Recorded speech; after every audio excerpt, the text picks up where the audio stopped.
he's the man. I'm just saying this is the time. Yeah, both cameras running? Yep. Oh, cool. All right. So this is, you guys ever heard the term talk story? Yes. Yeah, well, you've been in Hawaii. So So talk story is a Hawaiian term, which basically means talking story.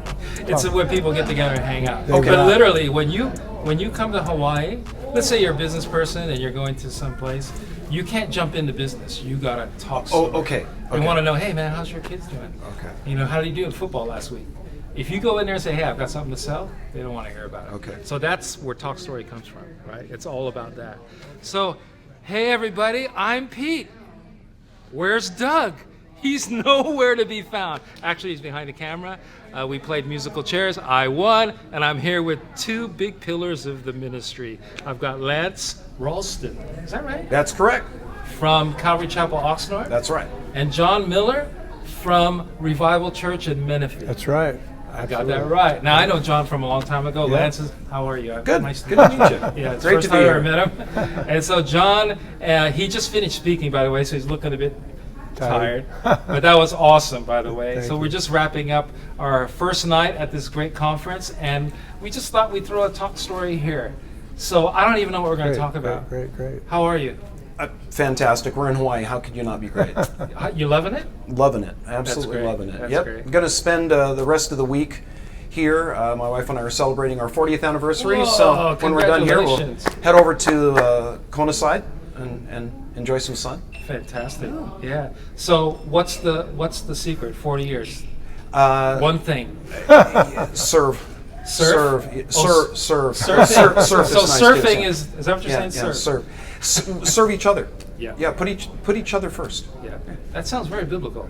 I think that comes from the Bible, right? Good, yeah. Yeah. What do you think, John? How long have you been married? I've been married 42 years. Wow. Yeah, That's we great. went to Maui for our 40th. So Right. That's fantastic. 42 years, God's good.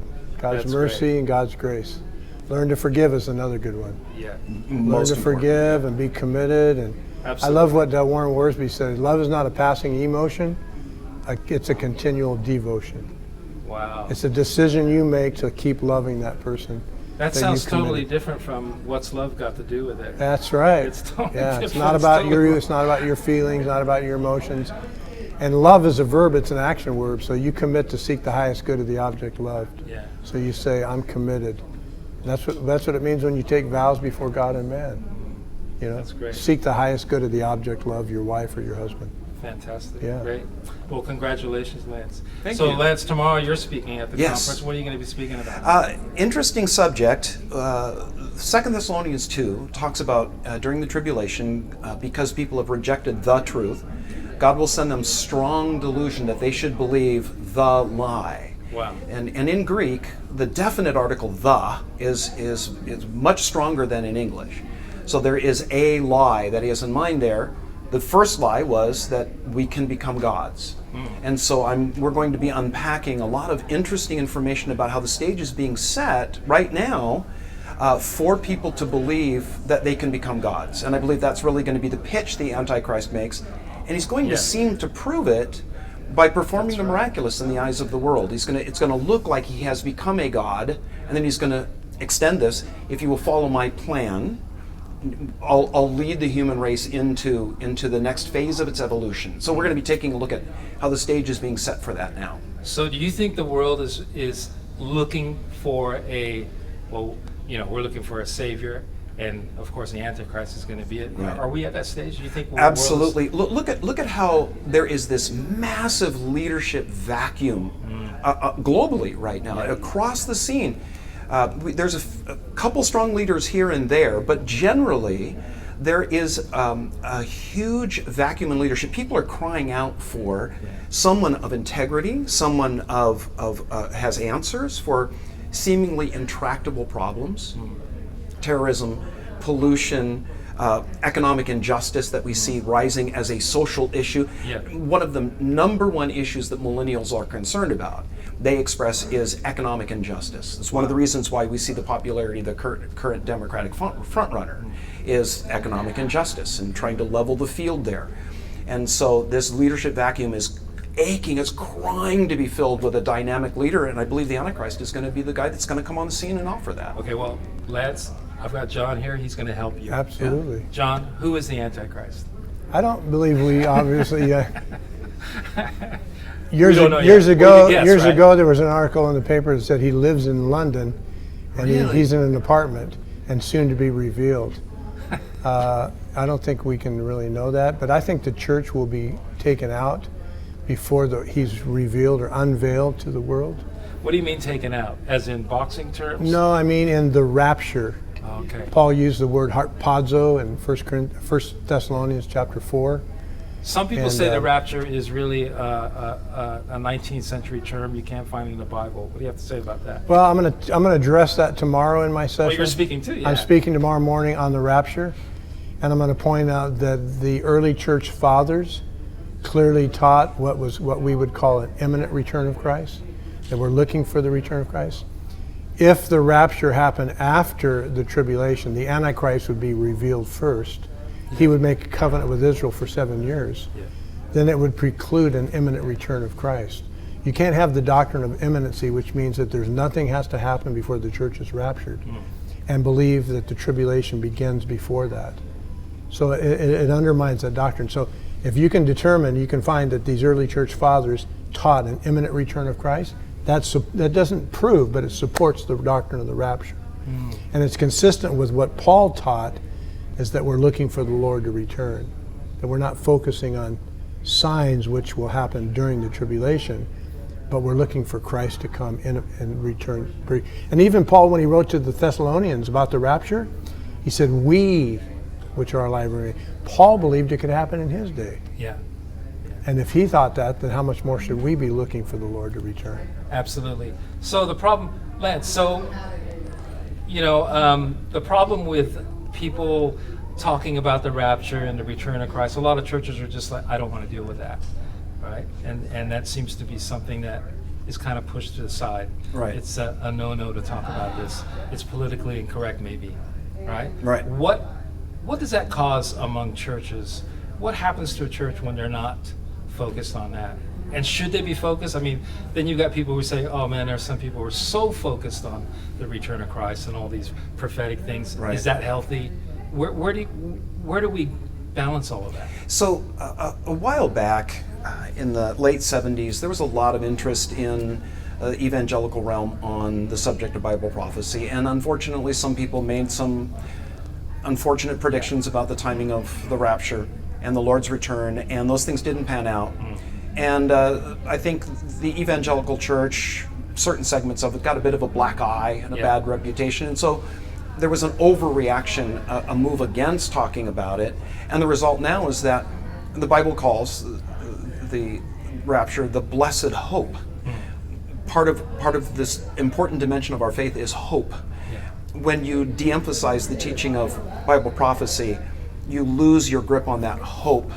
And if you've lost your hope in the Lord's sovereignty over history, part of which is revealed in the rapture, then what happens is you begin to put your hope in something else, because we have to have a hope in something, and if we're not going to have it in the Lord's sovereignty over history and His administrating of world affairs, because it's all part of His story and He's moving history to a grand conclusion, and we start putting our hope in something else. And unfortunately, we begin to put it in things of this world rather than in the Lord's governance of history. And do you see that happening in churches? Absolutely, because by and large, pastors are not dealing with the subject of Bible prophecy. They're avoiding it. So what happens to a church like that? I mean, what do you see? It becomes more and more secular. It becomes more and more world-focused, now-focused. And yes, we need to have an emphasis on the now, but because the future is coming, because Christ is coming, if people genuinely believe Christ could come at any moment because the rapture is imminent, then they would be living a more holy life. The Bible says this, that having this hope actually purifies us. Which is a good point. Can I jump in here real jump quick? in. Tomorrow I'll bring that up in my teaching on the rapture, that the rapture purifies the church. John says in his first epistle, he that hath this hope coming in the Lord purifies himself even as he is pure. So you lose motivation for purity, you lose motivation for service You're almost stagnant. Yeah. Yeah, you're doing your own thing. Yeah, and you become more earthly focused than heavenly focused. Yeah, navel gazers, so to speak, right? Yeah. Or we're looking for our hope in one thing or another. Right. So, yeah. And it comforts us. Paul said, comfort one another with these words. You know, there is hope beyond the grave, and there is hope that we'll not be here for the tribulation, that Christ took our wrath on the cross. We're not appointed to wrath, but to obtain our salvation. So, earlier on in another podcast, I tried to get it out of Jay. Is it Jay that we spoke with? And he wouldn't answer me. When is the rapture going to happen? What day? You guys know, right? No one knows the day or the hour of the Lord's return. So we just have to wait. We have to So wait. what's the right Jesus- attitude then? Jesus clearly said, no man knows the day or the hour. So that's the whole idea of the parable of the 10 virgins. You know, you're living in expectation. You're looking, you're watching, you're prepared. Jesus said to watch, therefore. You're born again. You're walking in obedience to the Lord. You're focusing on heaven. We don't know the day. He says, at such an hour as you think not, the Lord will come. We don't know the day or the hour, so we need to live constantly as the bridegroom cometh, prepare to meet the bride. That's great. That's great. Important. So, to wrap it up, the exciting thing about all three of us here is we're all from California. Kind of grew up in ministry that way. And here we are in Hawaii. And what are you guys thinking about Hawaii? I mean, have you had a chance to talk to people here at the conference, or maybe you've been here a few times?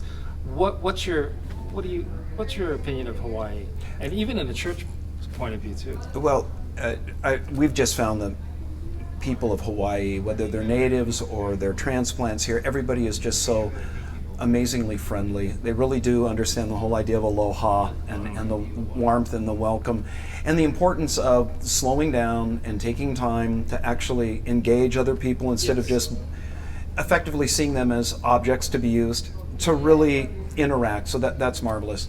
That you said something tonight in your session that I think was amazing, that Hawaii is an amazing place. Yes. I used Hawaii as an illustration a while back of paradise, of heaven and paradise, and how the earth will be restored when Christ returns, and during the millennium the earth is restored to a state of paradise.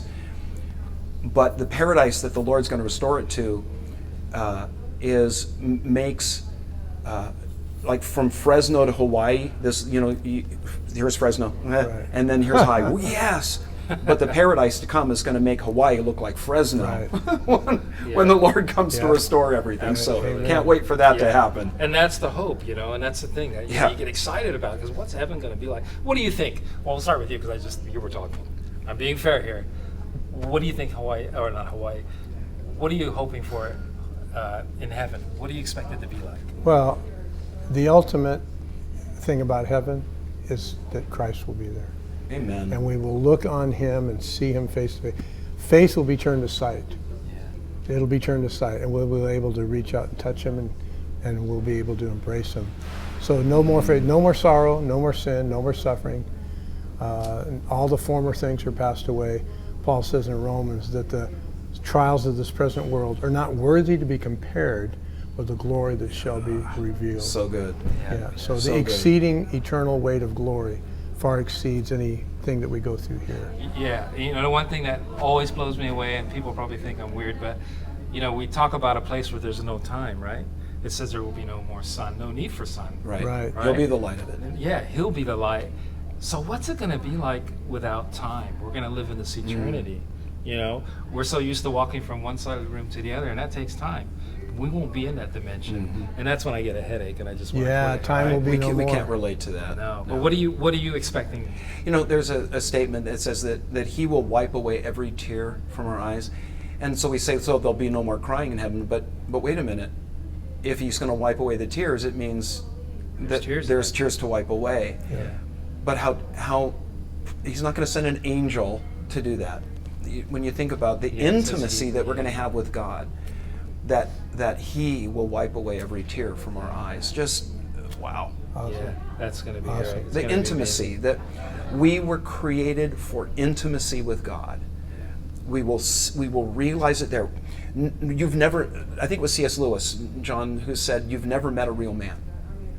Everything we have ever known are shades of what God originally created us to be. Right. and we will not know what it really means to be human until we are liberated from this and redeemed and brought into the glory. Yeah, it's going to be can't awesome. wait for Yeah, it. that's going to Can't be wait so for it. awesome. Oh. And you know what? We're still stuck here in time, so we got to wrap it up. And you guys got to get some rest. I'm sure you're going to do some studying, right? Or resting, at least. Preparing. He doesn't need to study. It's all. It's all there. It's all all there. right there. Wow. That's awesome. Hey guys, you wouldn't believe it. We are actually at the Endure conference. Yes, Did you we see are. the speaker that was up there just now? Oh No. man, he Was he was good? up. He was amazing. Hey, it's you! that guy? In the Who's that flesh. Can I have your autograph? Yeah. Oh, all you Guys, guys. where you been, man? I had popcorn. I was in the front watching the whole time. Oh, yeah. Hey, you know what? You guys from California, you make me wish I was in California. He's 'Cause from you guys all know Colorado. each other. Can anything good come from Colorado? Not really. I came from Colorado. Yeah, so like I said. Hey, Colorado's a great place. Okay, I think it gives California a run for its money. Yeah, I don't know if you've heard of this thing. It's called the internet. He's on it. really. I saw you on Click there. of a button, you can hear all my preaching. As a matter of fact, here is the website. You can go visit John's ministry anytime. How And do Lance they do too. that? We'll put Lance on there too. I love it. Awesome. Thanks, guys, so much for doing this. And An honor we to be can't- here. Can't wait to hear you, and looking forward to it. All right. God bless you guys. God bless you. All right, take care. Thanks. Good. Thanks, Doug. That was good. He's an actor. Yeah, I was like.